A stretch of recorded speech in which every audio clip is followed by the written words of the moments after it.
Mi vida pa' capotearlo. Toro, toro, toro. Entra de largo, que mi prieta chula, torito, te está mirando.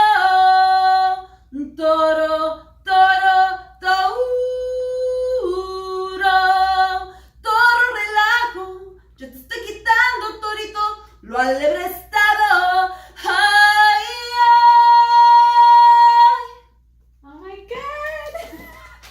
How do you do that? That's where we're starting. The first question is always who you are. And most of the time when we're talking, other people are introducing us, but now you get to say who you are. Well, my name is Ruby-Ann Perez, and I was born and raised here in Brownsville, Texas, by my paternal grandparents. I'm a very happy person. I love to do everything for the community as much as I can, and I don't know, I love my family, I love music, and everything that I sing is just a passion I have. It just comes from my heart. So. And have you always been that way? Did you always sing? Yeah, ever since I was really little. To my mom and to my dad, my grandparents, they raised me. I didn't find out that they weren't my parents until I was 12. So I say mom and dad, it's my paternal grandparents. That's a long story. Wait, and how did they tell you? Well, we're just getting in it. Yeah, it's a long story. Well, how it happened was, I was raised, I had 3 brothers, my mom and my dad, and I was a baby. So then, I guess about maybe 11 years old or so, a lady came by the house, and my oldest brother was outside because he lived with us. My other 2 brothers were married. And then he was talking to me. He's like, hey, come over here and come say hi to her. And I was like, no, I don't know her, stranger danger. And then he's like, no, come here. I'm like, no. And so when he went inside, I remember he was combing his hair, and I went over there being the little brat of a sister, and that was your girlfriend, right? And he got all serious and took me to the dining room table. He's like, I'm going to tell you the truth. And my mom and my dad, which I believe was my mom and my dad, ran to the table, and my mom was crying, like, don't tell her. And then he told me, he's like, look, I'm your real dad. They're not really your parents. They're my parents. And that lady that was outside, that's your real mom. And then I was laughing, like, oh, whatever, you're lying. And then no, it was like that. And it took a while until I was probably like in high school that it kind of sunk in. But I took it real hard because to me, my parents, 11, 12 years old, like, they're your parents, and then all of a sudden they're not your parents. Well, I remember when I found out there was no Santa Claus. Like, yeah. I was heartbroken. Yeah, like, so to me, Santa. Yeah, and to me, I'm daddy's little girl. And to me, my dad and my mom will still be my mom and my dad, you know? And him, I always thought he was my older brother. And when I present him, I'll still say, hey, this is my dad. But I call him Juan, like, that's his name. So that this is Juan, But I can't say that. I have to be like, this is my dad. But then when you meet my other, and this is my other dad. So, but people that know me, they already know my story, so they're so. And so at that age, when did you start singing? Really young. I would always sing and dance for my parents, and then they were like my biggest fans, and till like the last day when my mom passed away last year. I'm sorry. Yeah, I got some mariachis. She hated for me to hire mariachis, and I was like, because they're expensive. Yes, and I was like, you know what? You can't do nothing now, so I'm hiring them for you. So I got mariachis. I got them for her, and I sang to her. Her favorite song was Los Laureles, and I sang it for her at her funeral. And my dad, I just celebrated this past weekend his 92nd birthday. Wow. So I sang for him, and Israel sang for him, and we have to say that we do have another person in the room. Israel is here. Hello. And he has a guitar. So I think at some point we're going to have to hear you play. Yes. Okay. Since yeah. this is apparently our music edition. Yes. Yeah. So I've always loved to sing. I just feel like the lyrics to every song, I think everybody can just relate. Whether the song is a happy song, it's a sad song, it's a song of achievement, empowerment, every song means something to somebody. And as soon as I saw you, the first thing, and it's the first time I really had ever seen you sing, I'd heard you at the Southmost event. Yes. But that was a little different. This time, your whole presence, like the room wasn't big enough for you. Yeah.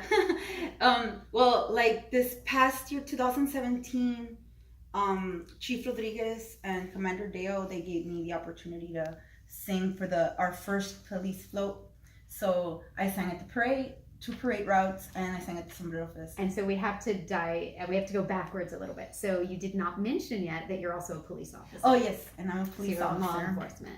Yes. And how many years have you? I am, this April, God willing, will be 16 years in the department. So a long time. So they didn't know that you sang until a few years ago? No, I did the voice auditions May 2017, and I think Commander Dale and the chief found out about it, and they had me sing the national anthem for one of our police ceremonies, and that's how it started. Wow, so it's only been a little over a year. Yeah, that they found out that you had this talent. Yeah, that you had a big voice. Obviously your presence is big. Somebody just has to like watch you and you light up everything. But your voice. And so I want to talk a little bit, I guess, about that and how it relates to Brownsville. Okay. Brownsville, and I don't know how many podcasts you've heard, but we talk about Brownsville sort of being like the underdog. And then right now I know that you're in Southmost, and that's an area that I'm coming to really love. Southmost is definitely the underdog. Yeah. So Brownsville's an underdog, Southmost is a real underdog. Right. Yeah. And so I think with your voice, really in so many ways, I think that you're bringing, for sure, happiness. And I think you're showing excellence. And that's really what I saw at the event when I saw you. It was you singing, but it was you displaying excellence for a bunch of people. So it wasn't even about your voice. Thank you. And so I don't know if you get that a lot, that you singing isn't even really just about that. It's about, I think, bringing everybody together, Right. or especially the children, you know. Mm-hmm. I grew up on Southmost. Really? Yes, I went to Cromack Elementary, Yeah. and I did 1 year in Castañeda, went to Falk, and then I graduated from Porter, and I went to UTB. So back in, I think last year as well, last year, I also got principal for a day at Cromack Elementary. Very cool. So they always call me to sing for that school, and then they'll call me from other schools, sing here, sing that. And I don't just sing mariachi, and they'll ask me, hey, can you get a song that just, you know, we're having the state test, or we're having this, we're having just motivation, you know, pep rally, and okay. So that's what I love to do, because like you say, I feel like it brings people together, and not only that, but the children look up to you, you know, and they see you and they're like, first they're scared, oh, it's an officer, but now it went from Officer Perez to now it's Officer Ruby. Officer Ruby's here, and they get out of line, they all go hug me, all the children, and so when I was there at the spectacular event, I had all the children like, oh, I know her, and hi, ma'am, and you know, they relate to you, and the parents know you, and it's just a big deal. I just, and that we're talking about Southmost is, I grew up there. You know? Yeah. I grew up there, and just being a part of it and trying to make that community even better. Right. You know, I think it's grown a lot. It has. I mean, it's booming. Yes. Southmost I think it's grown a lot in a positive way, Mm-hmm. because when I was growing up, it wasn't the way it is now, and it's just everybody, even the businesses, like your business, Right. there, everybody there just comes together. Right. And all the doctors fight to be there. Mm-hmm. So it's on rotation. And why do we fight to be there? Because of the people. Yeah. Because everyone is so nice. Yes. You know, we have one of our patients that comes and gives us flowers once a week. Yeah. We have our weekly drive by him. Mhm. We have some, like, He might take them from the neighbor's yard, but we're gonna overlook that. Yeah. We have like the bakeries and like local businesses, and everybody's just so friendly. So when I was doing that event, everybody was calling like, oh, you haven't called me. Well, you were right. I was about to call you. Like, make sure that we're on there, because, you know, we want, and it's not just because, oh, it's PD related. It's just, who else is going? Invite this person. They all the businesses want to get together, and they want to have a reason to get together. And I love that, because I think that bringing people together, it's more like, I don't know, more empowerment, more, hey, Southmost is it.